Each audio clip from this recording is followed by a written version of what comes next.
So we are in the middle of a talk with Lubavitcher Rebbe on the idea of trust. And we discussed this last week. I thought it was a great discussion, and people really had amazing concepts on what does this mean, trust, and how do we trust, and how are we supposed to trust, and what does God want from us, and what does this accomplish? And we were really in the middle of this. So let me just sort of quickly overview and continue going with these thoughts. This talk opened up, not going into all the details, the technical details, but Moses, is being confronted by these two very evil Jews, whose names were Dustin and Aviram, that he had saved the life of one of them the day before, and he saw them fighting, and he rebuked them for fighting, and they said, "Oh, really? You're going to kill us like you killed that Egyptian yesterday when you saved one of our lives? We're going to go tell Pharaoh on you. He's going to kill you for killing an Egyptian to save the life of a Jew, one of us." And the verse said that Moses was scared. And the question, again, just the crux of the matter is, why is the Torah sharing with us that Moses was scared? This is not a storybook. This is not a novel. This is telling us the facts. So we need to know what happened with these two men to understand why Moses disappears from Egypt for 40-some years. But why do we need to know his emotions and his feelings, and what does that have to do with anything? We said the fear was significant because perhaps it's expressing a lack of bitachon, of trust in God. And then we spoke about the idea of trust. And what we said was that really we're not supposed to have fear. We're really not supposed to have fear because we're supposed to trust in God, that everything he does will be good for us. We will have all good because God is all powerful. God does everything. He's good. He loves us. Every Jew is his only child. So life is good. So why are we fearing? And actually, if we fear, it's like we cut the flow of blessings because we're not trusting.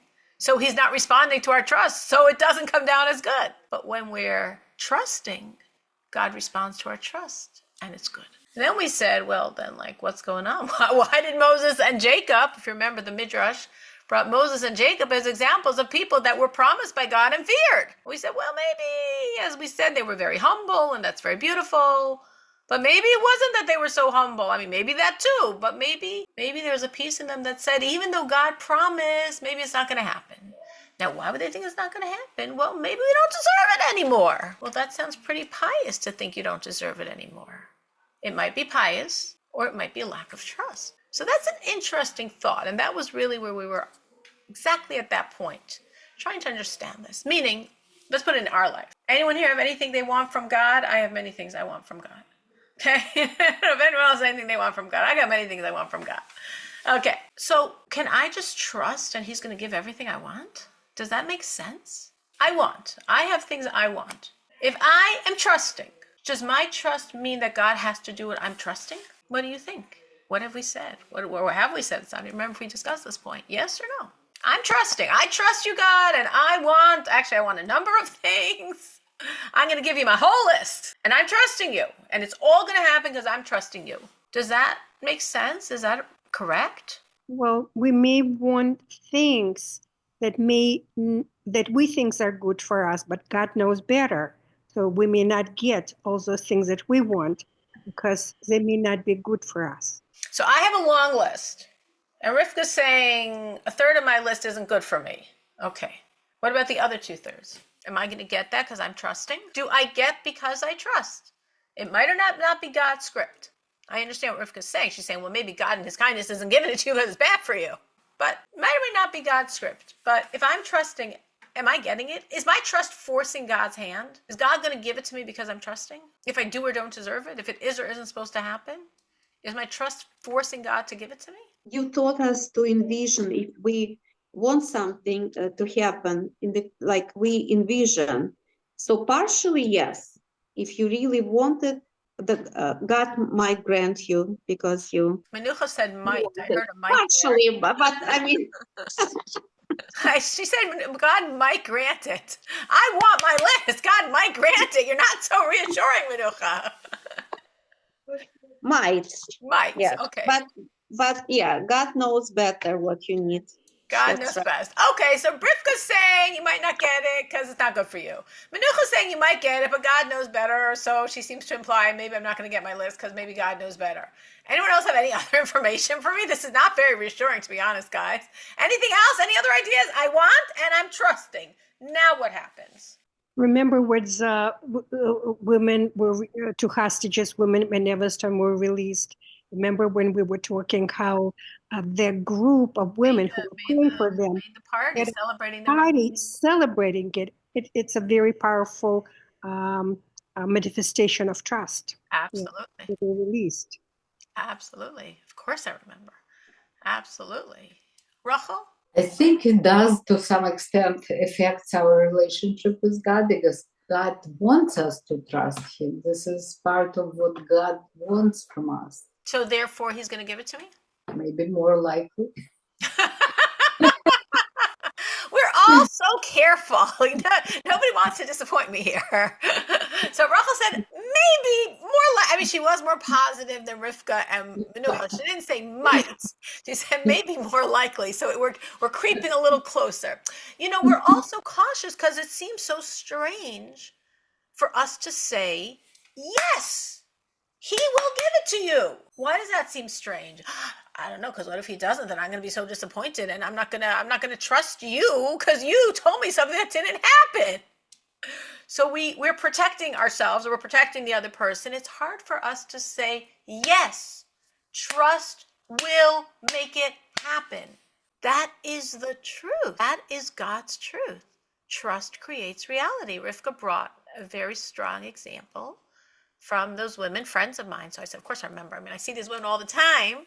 These friends of mine that made this party, celebrating the release of the two first hostages to get out.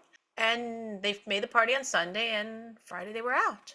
Definitely, that was to me like the clearest thing possible. That celebration where they literally were toasting and I mean, what a horrible, cruel thing. Here, their close friend is in captivity, and they're just celebrating and singing and dancing and drinking wine and trusting. And they got out. So you say, but it doesn't always work that way. It doesn't always happen. We don't always see it. That's true. But I think Rachel's at a very important point. But God wants us to trust. He wants us to be naive believers. I remember once one of my children, who I think is still a naive believer today, now he's more like 28, but I think he still has retained that. And there was a child in our community that was very sick. And people went and said psalms for him. And this child, pretty holy kid, went with my husband. I'm sure my other children went as well. I had to stay home. Obviously, there was some baby around. And I said my psalms at home. And he and his siblings and my husband went to the synagogue and said psalms for the baby, for the child. And when he came back, he looked at me and he could see I looked worried, concerned, upset, something along those lines. And he said to me, Mommy, like, what are you worried about? I just said all these psalms. Like, he said it was so simple, I said the psalms were done. And I was like, wow, like that's beautiful, because that's actually how I should be. It's not like my mature, adult, less pure brain is the correct one. His is the correct one. So if we're purely saying the truth as we understand it, the truth is trust creates reality. But if we think about that idea of trust creating reality, again, going back to Moses and Jacob, who feared that they didn't deserve it. I mean, again, Moses and Jacob had a clear promise from God. I have not yet received any divine declaration for what I'm asking for. Moses and Jacob, who are so holy, I'm not so holy. And they thought maybe they sinned and no longer deserve the clear promise they got. I never got a clear promise, and I'm clearly not so holy, and I for sure have sinned. I'm trusting it's going to happen, and they were scared they lost it. Like, I mean, it sounds bizarre. It sounds bizarre. That little me who did not get a clear promise and for sure is not so holy and for sure has sinned. Trust creates my reality. I mean, why did they think trust created their reality? So it's really something to think about. Or let's take it from another angle. You could say, but weren't they right? And not for them, because they were holy and pure, and just from their own humility could they possibly think they didn't deserve it. But me, I've got realistic things to think of why I don't deserve it. So they're thinking, oh, and they were perfectly perfect. Maybe we don't deserve it. Maybe we did something wrong and we don't deserve it. Me, I have a lot of things I've done wrong. So I'm trusting and I'm forcing God's hand. What if I don't deserve it? Is it possible I don't deserve my long list? It's very possible. I got a lot of things on this list. Trust me. Seriously, I got a lot of things I want from God. And do I deserve all the things? I mean, each one is, in essence, a miracle. How many miracles do I currently deserve? All of these miracles I deserve? So if I don't deserve it, what's this idea, well, I'm going to trust it, I'm going to get it? I'm taking away from God his ability to give me what I deserve? That's like a philosophical question on this whole topic. On one hand, we're saying trust, it makes things happen. And then I totally believe God can do it. I have no question on can God do the miracle. That is not an issue on the table. But if I don't deserve the miracle, my trust is going to force him to give me something I don't even deserve? To answer that, or to think about an answer. So there's one way people could resolve this dilemma. The way they resolve this dilemma is by saying as follows. Trust doesn't mean you're going to get it. Oh well. Trust means you might get it. But if you don't get it, you know it's God and it's good and whatever happens is absolutely perfect. And sometimes absolutely perfect is getting what you want. And sometimes it's actually more perfect to not get what you want. Like I have my script and God could have a better script in mind. I have my wishes and God could have a better wish in mind. Or I think this thing should happen to someone and God could say, if you knew the whole story, you'd understand why that shouldn't happen to them. You just know like a very little slice and you think this is the best thing. If you knew the whole story, you'd understand this is the best thing. Or you want it now and I know it's much better later. You want it like this, I know it's better like that. So if we think of it like that, we're not saying our trust is forcing God's hand.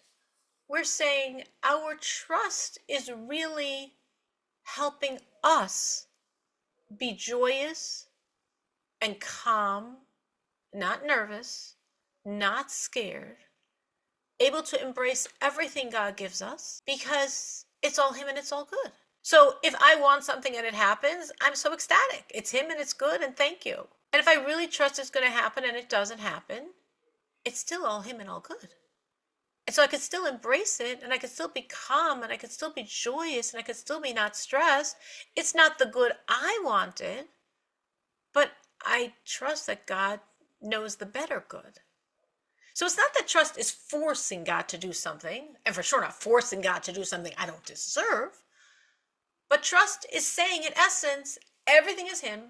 He is only good. Whatever happens is good. Maybe I'm supposed to be punished. And that's from God and that's for my good. Maybe I need to go through some cleansing. And that's from God and that's my good. Because I created some junk, not healthy, good stuff in this world. And God's helping me to get rid of them by this minor temporary suffering I'm going through. So it's all God. So trust means not it's going to be what I want, but it's all God. It's all good. And whatever I receive is the best. And the best is exactly what God knows is the best. And he obviously knows a lot better than me what's the best. And therefore, you can be completely calm and trusting and tranquil, right? We said last week that someone who trusts is calm and trusting and tranquil and fear-free and stress-free. So you could be calm and trusting and tranquil and fear-free and stress-free. Not that you think you're getting what you want. But you're putting it out there to God. But you know whatever he does is even better than your list. And that's why you're calm and tranquil, whatever life gives you. It's him and it's good. So that is a brilliant way to resolve the question of how can my trust create reality? What if I don't deserve it? Because we're saying it's not forcing God to do something we don't deserve. It's extending what we want, and God responds with our best. And he's always going to respond with our best because we trust him and he's God and he's good and he loves us and we're his only child. So we're only going to get best. Is that a good answer? Does that answer work and resolve the issue? Yeah, I got Rivka nodding. I got Menucha nodding. Bella's nodding. I don't see too many other people's faces. I can only comment on the faces I see. Rachel's like, yeah, I guess. It's a good answer, but it's not really a complete answer. It is a good answer. It does answer my question. The reason why I said it's not a complete answer is because that's not really trust. As we mentioned last week, that's belief. Belief and trust are two different things. In Hebrew, belief is emunah, and trust is bitachon. And emunah, belief, is everything I just described. I believe in God. He is completely good. Everything he gives me is good. Everything he gives me I can embrace and know it's for my best. It might not feel good if it's for my best. I mean, if someone goes to a surgery, sure doesn't feel good. It's not fun at all, but it's for their best. And we appreciate it's for the best. And we might spend a lot of money for that unpleasant, uncomfortable best, because it's really best for us, even though it doesn't feel very good at all. And this is part of Judaism. Like, I'm not saying it's a beautiful theory that's wrong. No, it's beautiful and it's correct, but it's not trust. So if it's not trust and it's beautiful and correct, am I using it or am I not using it? Should I do this or should I not? Should I believe this or not? You should 100% use this and believe this, I would say, about everything that happened in the past. Anything that has happened to you in your life, anything that has happened to you in your life, including mistakes you've made, yes, including mistakes other people have made, yes, it encompasses everything. Because you can say, why am I blaming God? I made the mistake. Or why am I blaming God? This other person did something horrible. So people could have made horrible choices, and that's their fault. But the fact that those horrible choices are affecting you is God's decision. I could have made mistakes. But the fact that God let me make mistakes is his decision. So anything I have ever experienced in my life is within the paradigm I just said. Anything I've experienced, it's all from God, including my mistakes and including other people's mistakes. It's all good. It's all for my best. It's all coming from his love. And thinking about anything, even the things that are very painful, I can really try to come to peace and acceptance and calmness, tranquility, breathe a lot, and just like try to cocoon any of those painful moments, including my own mistakes, including things I've done wrong with, I did wrong, but that doesn't take away God. God wanted this to happen, including the things I did wrong, including things I did wrong against him. God wanted this to happen. God is the ultimate orchestrator of everything. It's all his long-term vision, long-term wisdom. You know, like our long-term means like maybe till tomorrow breakfast. His long-term spans lifetimes. Lifetimes. We don't know our past. We have no clue of the future. His long-term vision could be the reason why things have happened that don't seem good at all, including what we choose, including things we've transgressed against him, including what other people have done to us. It's all part of his, the best. So that is called emunah, belief in God, and it's very important, and it's very real, it's very true. It's not something I say to myself to comfort myself. It's true. But that's not bitachon. Bitachon literally means exactly what I said before that was a little hard for anyone to say back to me because it seems like a little like nervous to actually say it. Bitachon means my trust creates reality. And there is a famous line, actually in the Yiddish, that the third Lubavitcher Rebbe said in this context, which the whole religious world uses. I think most of them have zero clue that it came from him. But it's such a line that everyone has grabbed it and made it their own. So he said it's a line in Yiddish, tracht gut, wird sein gut, which means think positive, it will be positive. Think positive. Think good. Think the best you understand as best. It will be. Your thoughts will create that reality. Your thoughts are the catalyst. Your trust in God, those trustful thoughts are the catalyst for that good to happen. So your thoughts create that reality. And like Menucha said, I said, envisioning it means you're basically trying to give more substance to your thoughts, more oomph to your thoughts. Again, not envisioning it as a fantasy, envisioning it as God doing this for you. This creates reality. So the past, belief, it was all him. Every single painful thing is his best. And breathe it in, absorb it as such, accept it as such, know it as such. And the future, from this second on, absolute trust. Good, like I understand the meaning of the word good. Not like he understands the meaning of the word good. Like I understand the meaning of the word good. But then we go back to our question. Then I'm back to my original question. And what if I don't deserve it? Are we saying that I can force God's hand? I deserve not to have good. I mean, maybe I sinned. Maybe I'm being punished. Or maybe I just don't have merits for such a miracle like I want. It could be I did wrong and that's why I don't deserve it. It could be, no, I didn't do wrong, but I need a lot of right to create that miracle. And I want a bunch of miracles. I don't deserve it. It's not in my bank account. I'd get into a deficit here. I don't have the merits for these miracles. So how can my positive, believing, trusting thoughts have God do something I don't have credit for, I don't deserve? So the Rebbe says, the act of trust creates the worthiness. Very powerful. Meaning, trust is not a passive state. Some people think trusting is like denial or being delusional. Trust is not denial. Trust is not delusional. Trust is very strong. When you're in a trusting state, you're very focused and strong and confident in that trust. It's a lot of energy. It's a lot of energy. Anyone ever experienced when they really felt, even for a few minutes, they were really trusting something? Anyone has any memories of really feeling they were in a space of trust? I'm sure we exercise this muscle. When you're in a space of trust, it's a very strong moment. Now, of course, we're supposed to be in a space of trust every second, but it's a lot of work. That's what the Lubavitcher Rebbe is saying. It's very strong. I remember this was during COVID, and my son Beryl, who was, 2020, I guess, ish, but was probably right, 2021. No, it was the end of 2020. So he was 7, and he's supposed to do this interesting thing called sit in front of a screen and learn.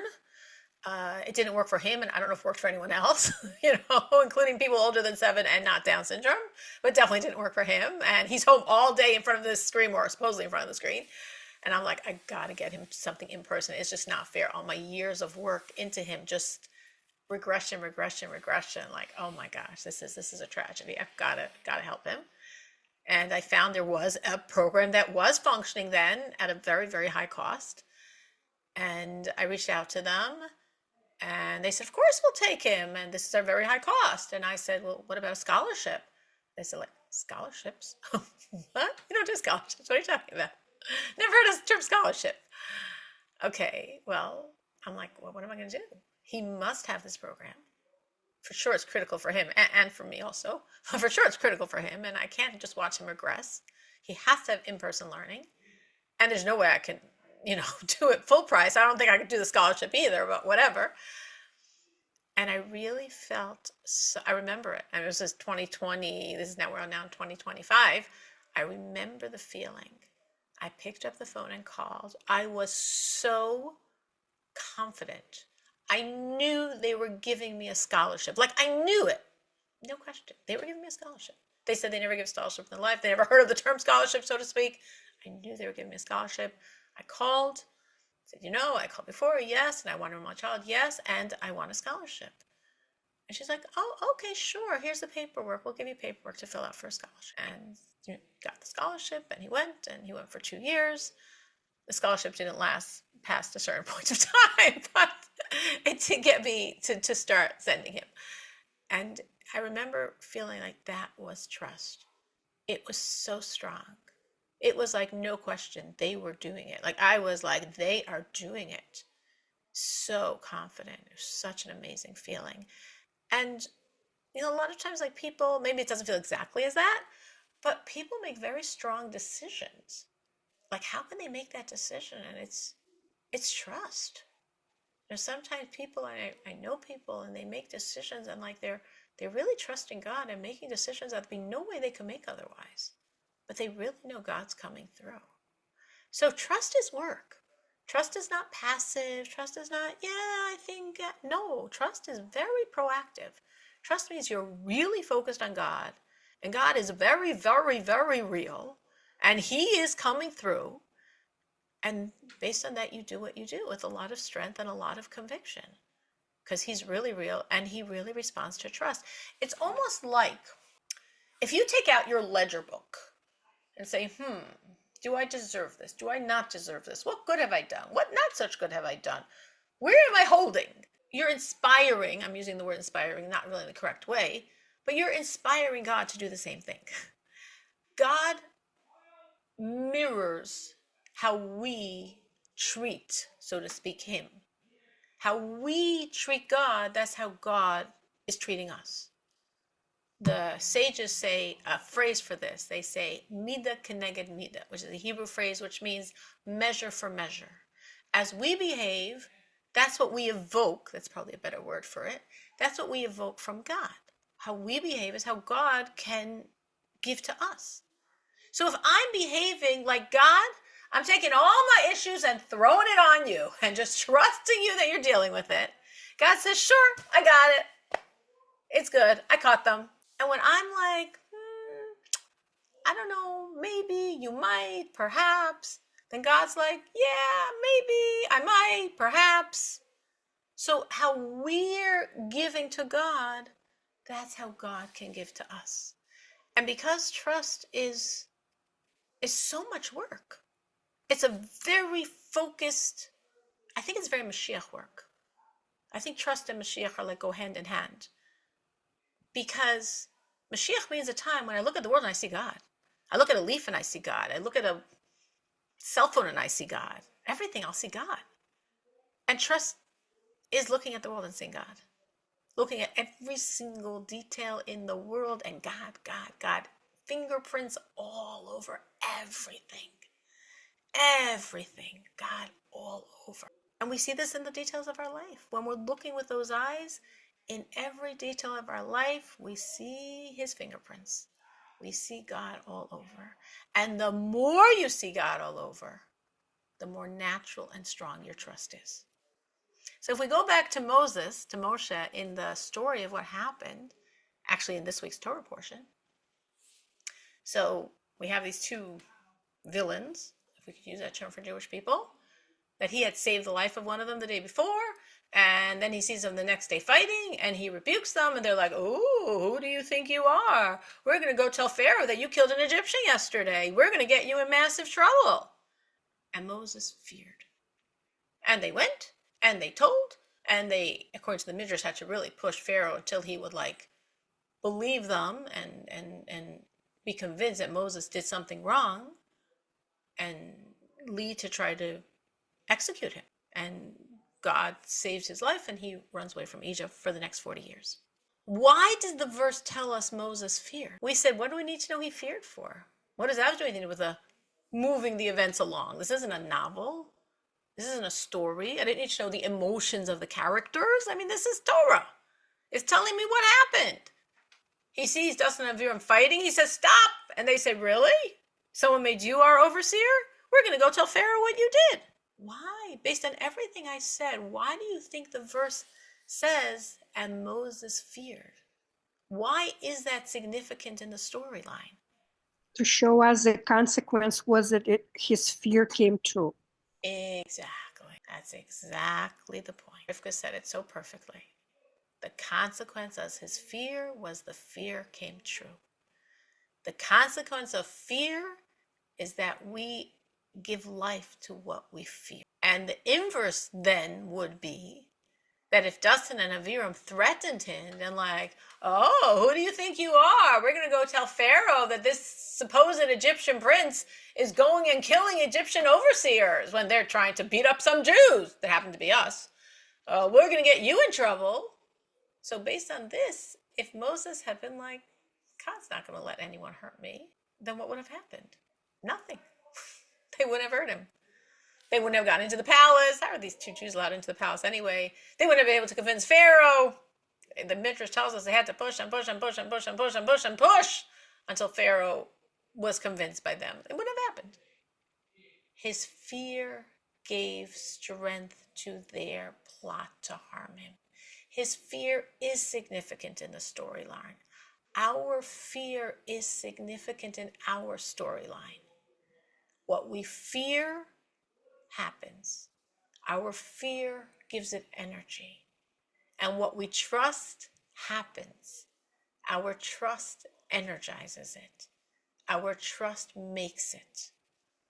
So it's a very powerful, powerful message, you know, especially nowadays. There's so many things to fear on so many levels. Fear energizes what we fear. We don't want to strengthen the negative forces.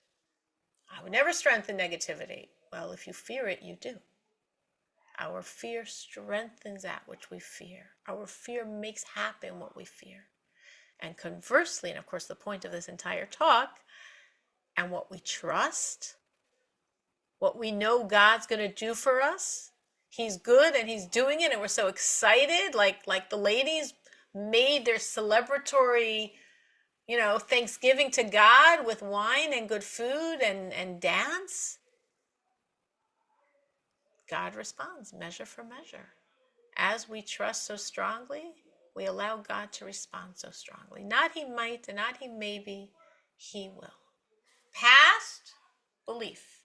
It's all God, it's all good, it's all His absolute love for me.